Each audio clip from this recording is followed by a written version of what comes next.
Hello everyone, I hope you're doing fine. My name is Skyline. Numbani is one of my favorite maps. Seriously, like at the highest level, I think the Numbani is one of the most strategically deep maps and one of the most exciting maps to watch in general. It's pretty difficult, so in solo queue, teams have a lot of problems with it. Like I said, it's a very complex map, and it's a map that requires a lot of coordination and strategy, but understanding the map's dynamics is crucial to having your own individual impact in a match. The first point of Numbani has two standard areas that you defend from, here and here.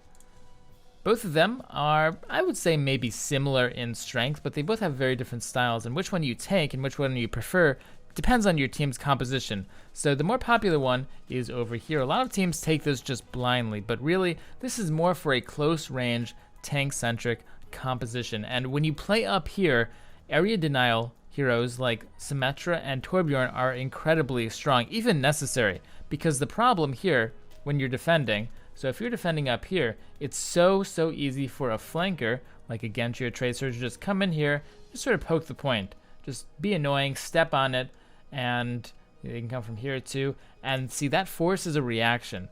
Now someone has to jump down, and when they do that, a big attack can come in through there, and it's really bad news. They split up your team. The reason why Torbjorn is so effective is because a lot of teams do opt for this strategy, and so a Torbjorn putting his turret here is really strong, because the turret by itself can deny both of these flanking paths and stop anyone from really just being annoying on the point, while Torbjorn can sit and still reinforce the main area. Symmetra works in a similar way. The idea here is that you have a team full of big brawlers and tanks and stuff up there, and then if the enemy team comes in through here or through here or through here, you just jump on them. You just jump on them, you punch them in the face, and you win. That's sort of the idea of this position. And ideally, if you hold here, then, well, like I said, you're a close range brawling team, and hopefully you just out close range brawl the other team. It's just a straight up fight, and you have the advantage of being on the other side of a choke point. Like I said, there is an issue with flankers poking here, flankers climbing up here, doing all sorts of crazy stuff like that. Now, naturally you might think, well, if you have a soldier up here, then he can take care of everything. The problem is, if you have anyone up here, then you cannot have anyone over here. The reason for this is that you automatically lose to any dive composition unless the player here is playing super beyond scared out of his life and playing really far back, ready to bolt at any instant. If you have this split going on where most of your team is here and then one lonely poor soul is sitting over here by himself, then if the enemy team runs a dive composition, they can just all go, Genji, Winston, Diva, blah blah blah, the whole shebang, dives this guy, and he's dead, and that's the fight. You probably lost the point. So if your guys are up on the high ground, you have to commit everything to this high ground. The next spot is, of course, back here at this sort of secondary high ground, back further along the point. Now, this has the benefits that you can't be flanked at all. There's pretty much no way to go behind you except for this path through here, and that's just one path, and you can pretty easily see it. It's right there, clearly in your vision. This is for more long-range compositions, because obviously you're standing further back, so if you have a bunch of close-range heroes, and they have a bunch of long-range heroes, they just come here and they pew you, and you die. So this is for long-ranged heroes. Soldier, even a Widowmaker or a Hanzo is decent. Even a Junkrat isn't even that terrible. Zoning heroes like Torbjorn and Symmetra not as necessary if you're standing up here because you're already overlooking the point. Now the weakness of this area, I already explained the weakness of this area, but the weakness of this area on the right-hand side is that you don't have as much control over the point because you're forced to run more ranged, squishier type of heroes. You don't have that just like drop down and kill 'em power that the tank composition over here has. So if the enemy team just rolls up with a big bulky team and just plants themselves here on the point, and you're sitting up here, it might be a little bit difficult to deal with it. You need to have a tank drop down, and then they can go kill the tank. So it requires everything to work. If your DPS players die, then that's it, you're dead. If your tank players die, that's it, you're dead. So lots of moving parts for this one. I actually suggest running double big healers like a Mercy and an Ana, because The tanks that you send down here are going to be so crucial. Double healing on them is probably necessary because they're going to be up against the world. Again, Junkrat is actually quite strong in this position because Junkrat by himself can put so much control over this point. So like I was saying before, Numbani is such an interesting map. Most of these things I'm saying on Numbani aren't really relevant to other maps. How many times have you said, oh yeah, Torbjorn, he's the best here, or Symmetra, like, oh yeah, pick a Junkrat here. That, like, these are all very unique strategies. I think it's pretty cool. So anyway, that's the defense on the first point. Also, I kind of did the defense and offense all wrapped into one there because I already said all of this stuff. If the defenders are holding here and you're an attacker, you have to beat them by just poking them out, trying to be annoying, dismantling this death ball, because there's so many different ways you can attack them from. So if you just dismantle it, one or two pieces, you can just come in and crush it. Now, if the defenders are standing up here, yeah, there's this cute little flanking spot over here, but that's not very consistently powerful. Instead, you just have to focus on the DPS players. You can take them out with a Widowmaker or something. That's actually pretty strong because there probably won't be any tanks up here. Remember, the tanks will be distracted down below. So you can either take them out with a Widowmaker or Hanzo. You can force them down with a dive composition and then deal with them from there. Or, you can simply just outshoot them, come up with your own Reinhardt over here, stand up here, and then pew pew pew pew them, and then they pew pew pew pew back, and you just have a pew pew war, The key thing is to either focus entirely on the tanks or entirely on the DPS up above. And if they're together up above, then you have to obviously separate them like that by putting pressure on the point. In a lot of ways, as we go into these next 2 points, these final 2 checkpoints of the map, this map, Numbani, is all about flanking and map control and then countering that. We can see it with this second checkpoint. Now,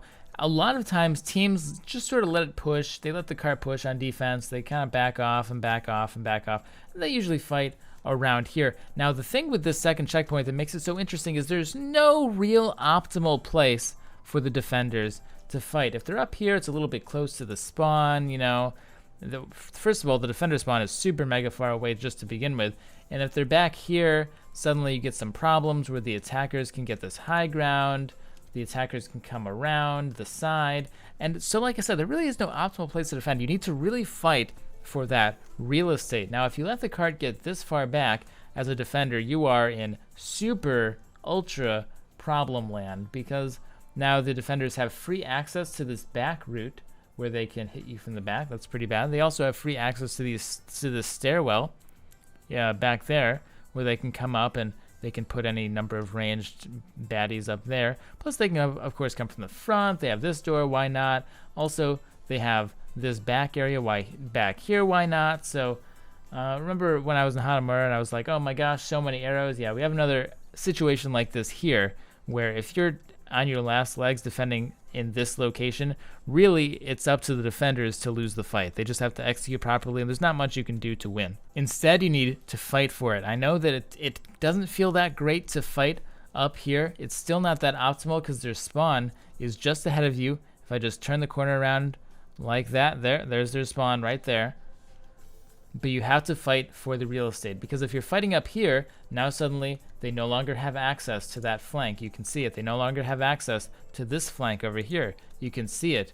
And even if they do, you need to have some sort of lurker. Roadhog is one of the best heroes on defense here on Numbani. I really recommend that if you're good at Roadhog, you play him here and you lurk up on the stairs. Lots of times soldiers like to flank behind here on attack, try to get up here, get a good position. If you're on Roadhog, they can't do that at all. Plus, you can come out here, great hooks. You can come out here, even great hooks. So the anti-flanker, the lurker player on Numbani for both of these maps is very important. If you can play that, you're a huge boon to your team. It's really hard to get more than one fight out of this point because your spawn is so long. You need to literally fight the attackers like up here in order to have the cart be far enough away where by the time you get back it isn't already at the checkpoint. So I wouldn't worry about the second fight too much. Just fight up here. Try to really fight for the real estate. Don't let the attackers come and do their little super death flank. Have a lurker up here to prevent any sort of nasty stuff that's happening over here. Sometimes you also see the Roadhog player play a little bit more aggressively up in here. This works as well. This is not bad at all, as long as your team knows about it and they're also pushed up. So just push up, fight around the bus, and like I said, really deny this back area. That's all you can do as defense. This is not a very friendly section for the defenders. On the other hand, as an attacker, this is kind of your playground. Now, if the other team is holding you up here, it's no real problem because, well, you can always come around here. This is a nice little flanking route that you can use, and this kind of forces the defenders to not hold up too far. If they hold up here, it's kind of suicide. So usually, if we're talking about, like I said, a defense like I was talking about before, where they're standing up here, they're not allowing you to get all these crazy angles. The key here is you need to defeat their lurker. Once you can defeat the person who's denying you access to this area, if there is anybody, then you're gold. And if there is nobody denying you access, then you just come up, and once you have access to this high ground here, send 2 or 3 people. Send a Fair and a Mercy does a fine job of it, a Soldier and a Mercy, any sort of combination. Get this high ground, and suddenly this entire area is gone. The defenders can't sit here. They have to come back here at the very least, and then once they're back there, you pretty much win, because again, you have your people up here that can shoot, and then you can come around, and then you can have a tanker, just some random person like a Lucio or something up here pushing the card along to put pressure. And you also have that as well. So as long as everyone plays their individual part, there should be no problem as an attacker. Once you've dealt with the pressure or the lurk or anything that's preventing you from getting up there, you're all set. So as a solo queue player, definitely your first priority should be to clear this area out. Once you do that, you make it much easier for your team, because now the other team, the defending team, has to look at you so much, and, well, you just opened up the entire map for your team, essentially. That's why here, again, Symmetra is better, because this is more of a closed-in space. I do prefer Symmetra, but Torbjorn is also quite strong as well.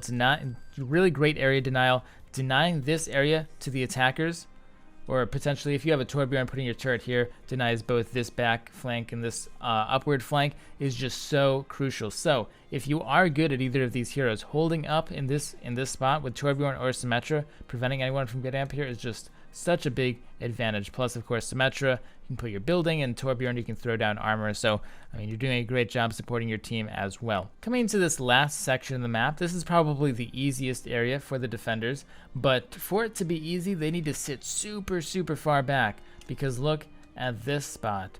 You can come in from both sides. So if you're defending here, that's pretty bad. You have to defend all the way back here for it to be safe, and at this point, I think this is a little bit too far back. You can't really let them push the card this far. So once again, on Numbani, you're forced as a defender to go and be aggressive and take that real estate. Standing up here is crucial, because like I said before, if you stand here, you can't defend both this side and this side at the same time. You need to have, again, a lurker player, a Roadhog, a Symmetra, a Torbjorn, all very, very good heroes to deny this area of the map to flankers. The problem here is, if you put them there, if you put your area denial there, well, it's not just flankers. This is very accessible to anybody. Anybody could do this. Imagine, a group of 6 people attacking, pushing. They decide, I don't really want to do that, and then Lucio speed boosts this way.